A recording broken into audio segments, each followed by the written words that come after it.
Passengers movie की शुरुआत उनकी स्पेसशिप एवलॉन को स्पेस में ट्रैवल करते हुए दिखाया जाता है।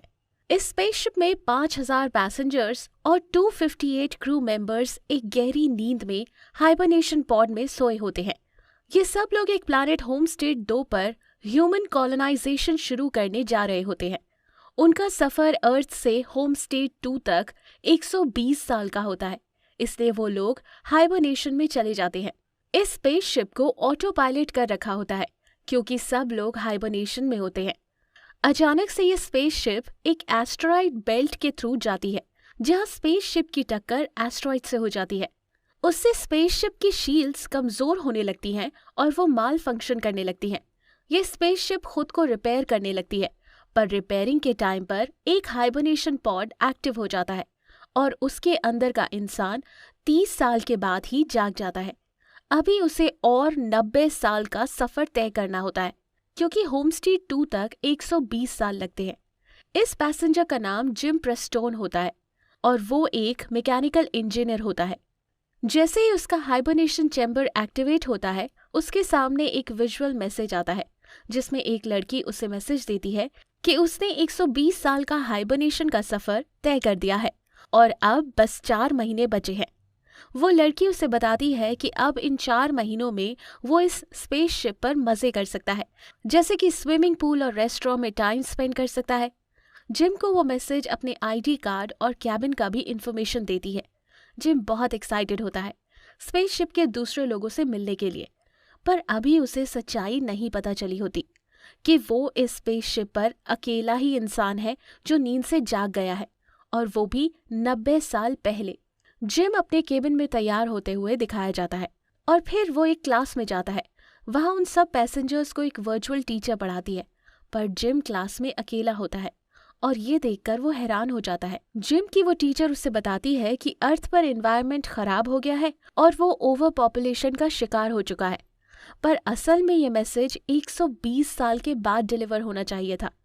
माल फंक्शन की वजह से 30 साल के बाद ही डिस्प्ले हो जाता है। जिम बार बार उस विजुअल टीचर से पूछता है कि आखिर वो अकेला क्यों है, पर विजुअल टीचर जवाब नहीं दे सकती। फाइनली जिम स्पेसशिप में जाकर खुद बाकियों को ढूंढने चला जाता है। वो शिप के मेन हॉल में जाता है जहां उसे कोई नहीं मिलता।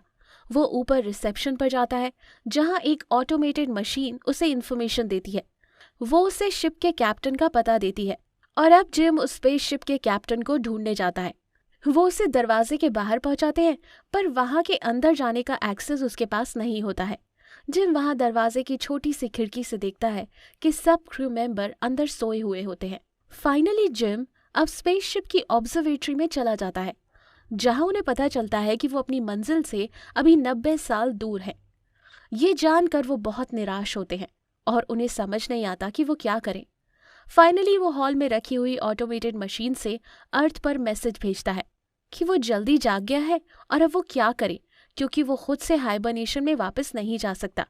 वो ऑटोमेटेड मशीन जिम को बताती है कि अर्थ से आंसर आने में 55 साल लग जाएंगे। ये सुन के वो और निराश होता है और वो सोचता है कि अब वो इतनी बड़ी स्पेसशिप में 90 साल तक अकेला क्या करे।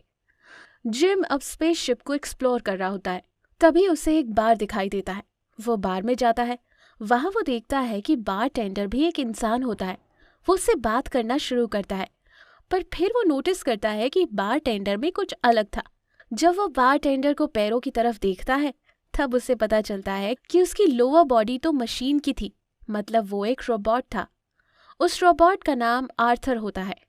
अगले दिन जिम कैंटीन में जाता है और वहां पर सारा खाना ऑटोमेटिकली जिम को मिलता है। फिर जिम अपना हाइबरनेशन चैम्बर ठीक करने का तय करता है। कुछ टूल्स इकट्ठा करके वो अपने चैम्बर पार्शियल वर्किंग कंडीशन में लाता है। वो उसके अंदर लेट जाता है, पर वो हाइबरनेशन नहीं कर पाते।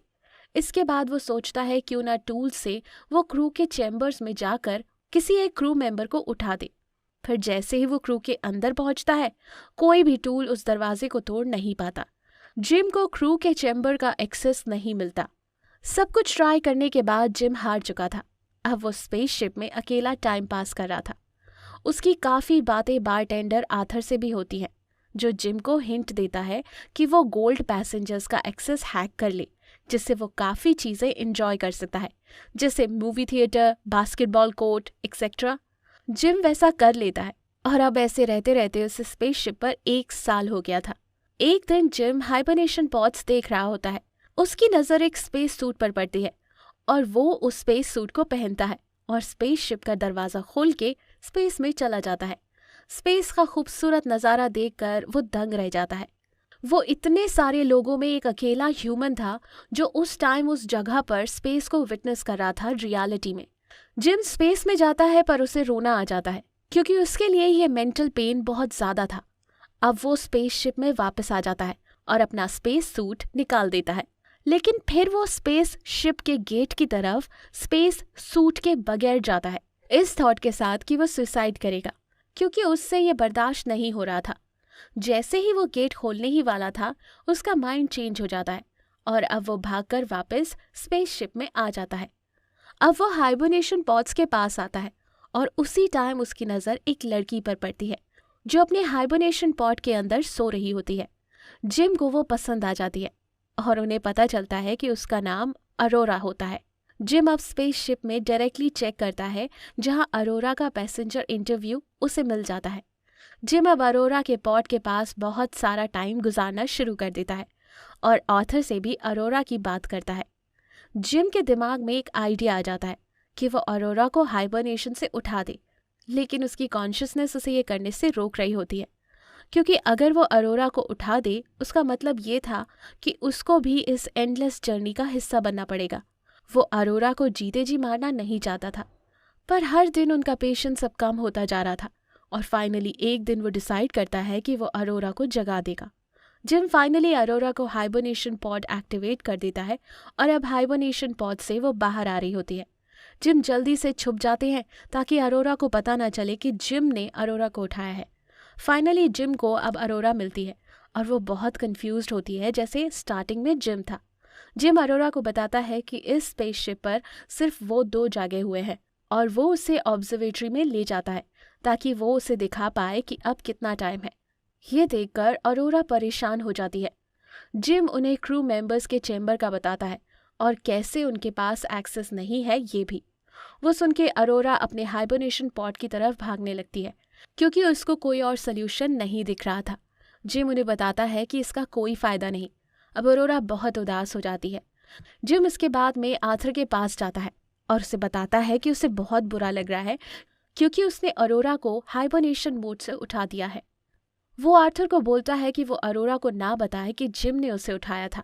अगले दिन अरोरा उठती है और ऑटोमेटिक मशीन के पास जाकर हाइबरनेशन पॉड्स के बारे में पता लगाने की कोशिश करती है, पर उसे कुछ इन्फॉर्मेशन नहीं मिलती। फिर जिम और अरोरा साथ में ब्रेकफास्ट करते हैं और अरोरा देखती है कि जिम 1 साल से एक ही ब्रेकफास्ट खा रहे थे। अरोरा के पास गोल्ड पैसेंजर की टिकट होती है और वो अब जिम को नया ब्रेकफास्ट खिलाती है। जिम ने हाइबरनेशन पॉड्स को ठीक करने का एम छोड़ दिया होता है, पर अरोरा अपनी पूरी कोशिश करती रहती है जिससे कोई रास्ता निकाल पाए। नेक्स्ट कुछ दिनों में जिम नोटिस करता है कि स्पेसशिप में छोटे छोटे माल फंक्शंस हो रहे हैं, पर वो उसे इग्नोर करता है। अरोरा एक राइटर और जर्नलिस्ट होती है और वो हर चीज़ अब अपनी डायरी में लिखना शुरू करती है और एक दिन जिम का इंटरव्यू लेती है ये सोच के कि उसकी स्टोरी काफ़ी इंटरेस्टिंग लगेगी। जिम उन्हें बताते हैं कि उसका होम स्टे 2 जाने का मकसद ये था कि वो एक नई दुनिया में अपनी जगह बनाना चाहता था। बाद में अरोरा उससे बोलती है कि उसके पास राउंड ट्रिप की टिकट है, जिसका मतलब वो होम स्टे 2 से वापस अर्थ पर जाना चाहती है। वो जिम को बताती है कि वो होम स्टे 2 पर 1 साल रहेगी फिर वापस चली जाएगी और वो इसलिए ऐसा करना चाहती है ताकि वो दुनिया की सबसे पहली जर्नलिस्ट बने जो 2 प्लैनेट्स पर रही हो। वो बिलीव करती है कि ये बेहतरीन स्टोरी बन सकती है। अब इसके बाद क्योंकि उन दोनों के पास कुछ करने को नहीं था तो वो टाइम स्पेंड करने के लिए सिनेमा, क्लब, बास्केटबॉल कोर्ट और बार में होते हैं। जिम अरोरा को आर्थर से भी मिलवाता है। जैसे जैसे दिन गुजरते जाते हैं वो दोनों क्लोज हो जाते हैं। फाइनली वो एक दिन डेट पर जाते हैं, डिनर करते हैं और इसके बाद स्पेस सूट पहनकर स्पेस वॉक पर जाते हैं। फाइनली उन दोनों ने स्पेसशिप में एक कपल की तरह रहना शुरू कर दिया होता है। उनका सारा टाइम एक साथ बीत रहा था। वो jogging, writing, breakfast, lunch, dinner सब साथ में करते थे। अब फाइनली जिम को रियलाइज़ होता है वो अरोरा को प्रपोज करेंगे। वो अरोरा को डेट पर बुलाते हैं उनके बर्थडे के लिए। डिनर के बाद वो लोग बार में चले जाते हैं। जिम प्रपोजल रिंग बाहर निकालने के लिए वॉशरूम का बहाना करके चला जाता है। इतनी देर में आर्थर अरोरा को बता देता है कि जिम ने ही उसे उठाया था। आर्थर को लगता है कि जिम ने अब तक अरोरा को बता दिया होगा। जैसे ही जिम वॉशरूम से आता है, अरोरा उस पर बहुत गुस्सा होती है। अरोरा वहां से गुस्से में चली जाती है और जिम से बात करना छोड़ देती है। नेक्स्ट दिन जिम अरोरा से बात करने की कोशिश करता है, पर वो उन्हें इग्नोर कर देती है। एक दिन अरोरा जिम के रूम में अकेले उन्हें मारती है क्योंकि उन्हें जिम पर बहुत गुस्सा आता है, क्योंकि जिम ने उन्हें उठा दिया होता है। अरोरा कहती है कि जिम ने उनकी जिंदगी बर्बाद कर दी। जिम माफी मांगते हैं और अपना साइड एक्सप्लेन करने की कोशिश करते हैं, पर अरोरा उनकी बात सुनने को तैयार नहीं होती। अब एक दिन अचानक से स्पेसशिप में एक बड़ा सा माल फंक्शन हो जाता है। एलिवेटर काम करना बंद कर देते हैं और फूड मशीन से खाना बाहर आ रहा होता है। स्पेसशिप में एक ट्री भी होता है जो जिम ने लगाया था। अब इस माल फंक्शन के दौरान एक अनाउंसमेंट होती है कि स्पेसशिप में पेड़ किसने उगा दिया। ये सुन के जिम और अरोरा शॉक हो जाते हैं, क्योंकि अनाउंसमेंट करने वाला तो कोई इंसान होना चाहिए। वो जल्दी से ट्री के पास जाते हैं और वहां देखते हैं ऑफिसर गस मानकुसो भी हाइबरनेशन से जाग गए हैं। वो दोनों गस से खुद को इंट्रोड्यूस करते हैं और गस को बताते हैं कि क्या प्रॉब्लम हुई। गस को समझ नहीं आता कि 3 पॉट्स कैसे खराब हो गए। गस फाइनली क्रू चैम्बर में जाकर चेक करते हैं और बोलते हैं कि स्पेसशिप में थोड़ी खराबी है, जिसकी वजह से ये माल फंक्शन हो रहे हैं और उसे ठीक करना पड़ेगा। उसके बाद गस अरोरा का पॉट चेक करते हैं और उसे समझ आता है कि जिम ने अरोरा को उठाया था।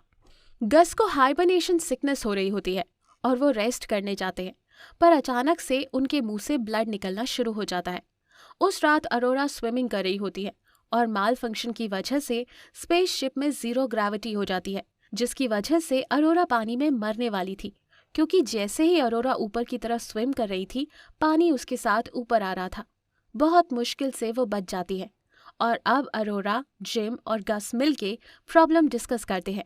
गस अब स्पेसशिप को डिटेल में चेक करते हैं और बताते हैं कि 2 साल पहले शिप से कुछ टकरा गया था, जिसकी वजह से शिप का एक हिस्सा डैमेज हुआ था। इस डैमेज को फिक्स करना बहुत जरूरी है, वरना स्पेसशिप खराब हो जाएगी। अब वो तीनों डैमेज्ड हिस्सा ढूंढने लग जाते हैं, पर गस फेंट हो जाता है।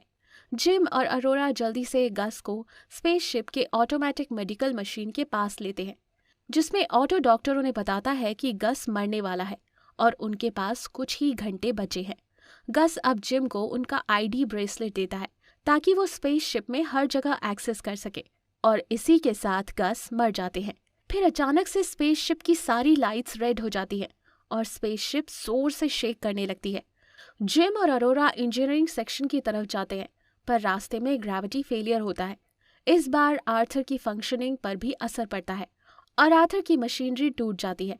जिम आर्थर को जल्दी से डीएक्टिवेट कर देते हैं ताकि वो डैमेज से बच जाए।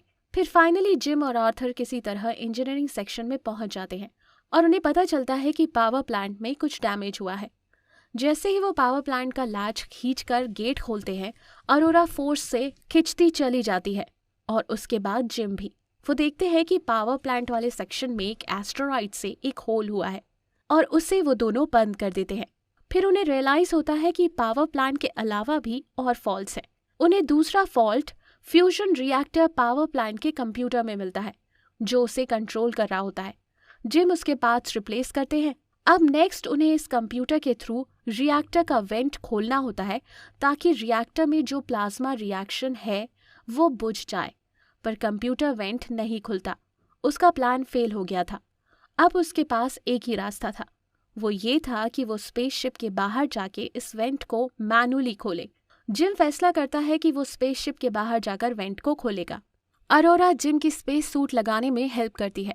स्पेस में जाने से पहले जिम अरोरा को गस का आईडी बैन देता है, क्योंकि चांस था कि जिम वापस ना आ पाए। अरोरा जिम को वापस आने के लिए बोलती है, क्योंकि वो उनके बगैर अकेले इस शिप पर नहीं रह सकती।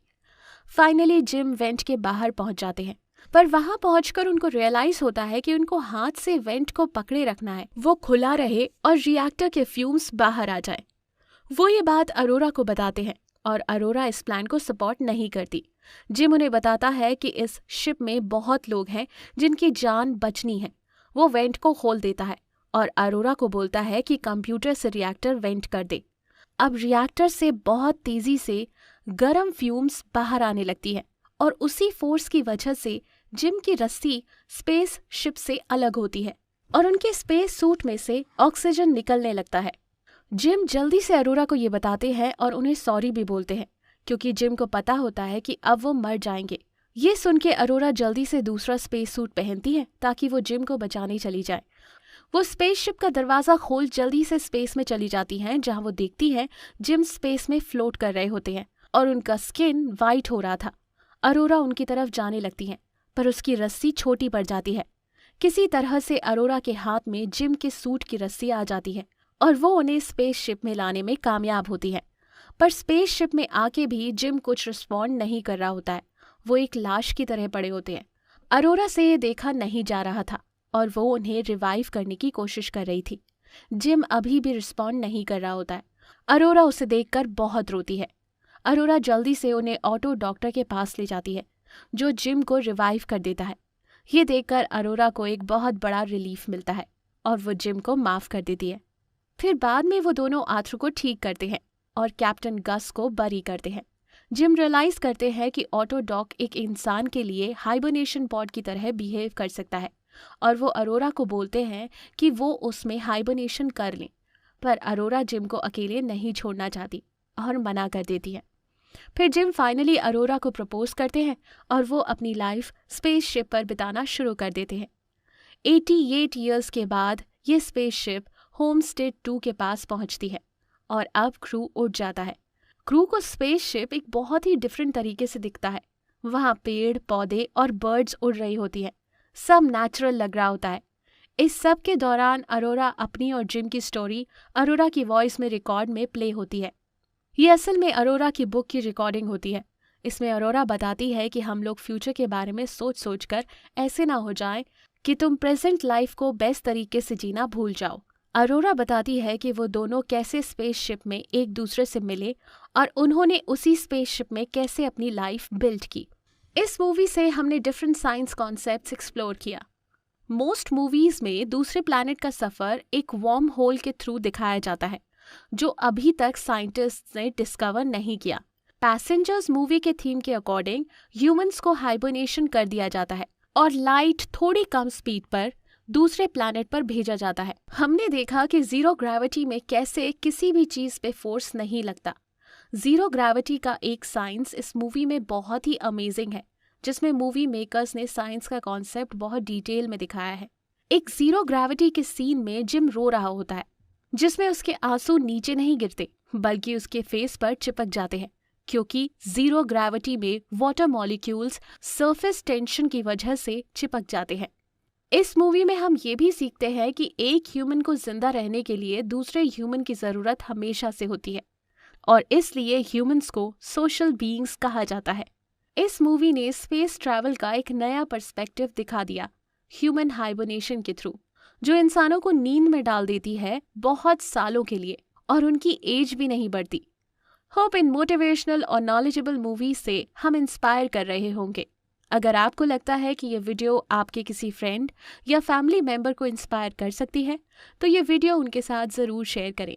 अगर आप हिंदी में फ्री में 200 से ज़्यादा amazing non fictional book summaries सुनना या पढ़ना चाहते हैं तो आप डिस्क्रिप्शन या फर्स्ट कमेंट में दिए गए लिंक से ऐप डाउनलोड कर सकते हैं।